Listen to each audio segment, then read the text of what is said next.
So British Prime Minister Theresa May's job is in major jeopardy over Brexit. She's facing a crucial leadership vote from members of her own Conservative Party.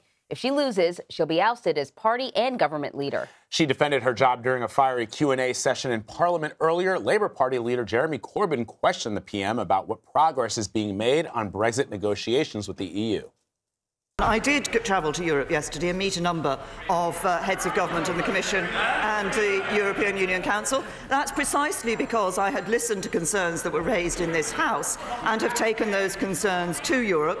And no one that I met yesterday is in any doubt about the strength of concern there is in this House on the issue of the duration of the backstop. But I'm interested that the Right Honourable Gentleman wants to know what progress we have made, because actually the Right Honourable Gentleman couldn't care less what I bring back from Brussels.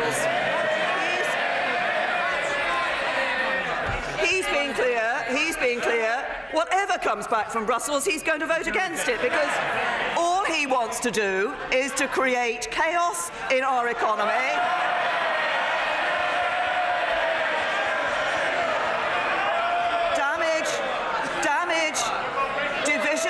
Division in our society, and damage to our economy. That's Labour, that's Corbyn. All right, so senior foreign correspondent Mark Phillips is joining us now from London. So, Mark, we watched a bit of that earlier this morning. Theresa May says she's not backing down. Still, there are enough members of her own party to force this vote. So give me a sense of just, what are her odds of coming out of this alive, if you will? Oh, I think she'll come out of it alive, and I think she'll also come out of it still in office. If you go to the source of all wisdom here, which is basically the bookies have her as an odds-on favorite to stay in the job. To understand that, you've got to have an understanding of the kind of arcane process that we're in the middle of here. This vote has been triggered because 48 Conservative members of Parliament have written letters to a chairman within their group saying that they question Theresa May's leadership. That, under Conservative Party rules, triggers this whole vote process where all of the Conservative MPs now get to vote on whether they want Theresa May to continue as their leader. Throughout the day here, and it's been a frenetic day of political activity, people have been declaring their support one way or the other. By all of the counts here, it seems there probably is a majority for her to stay in her job. The vote is, by the way, this evening between 6 and 8 p.m. here, London time, so by midday, early afternoon in the U.S., we should know about the result.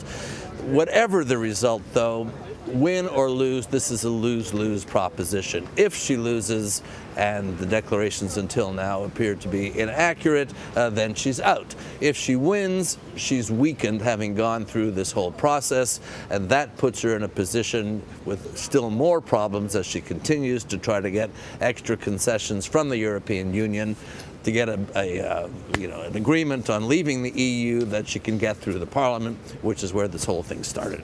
So, Mark, I've heard the argument, though, that if she manages to withstand this vote, it actually strengthens her. It means that those within her party who are critical of her lost. So that's it. She's got the mandate and she's moving forward. So could it ultimately be good for her? Well, it's tough to make predictions here, but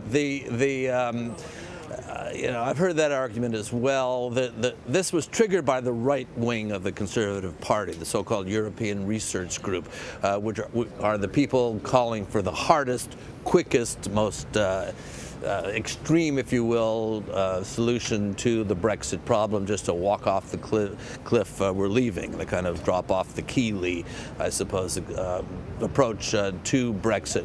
This, by definition, shuts them up for a year if she wins the vote.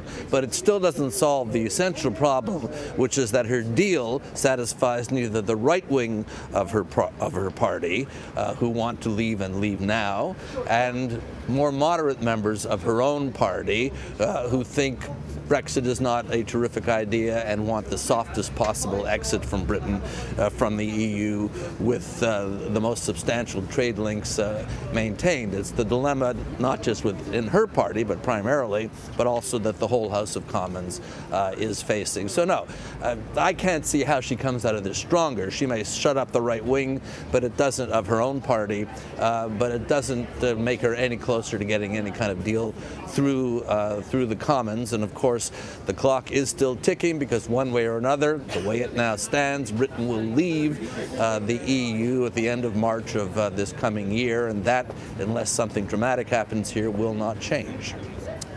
Mark, you're on the ground there. We're going to be checking in with you. To be continued. Thank you so much, sir. My pleasure.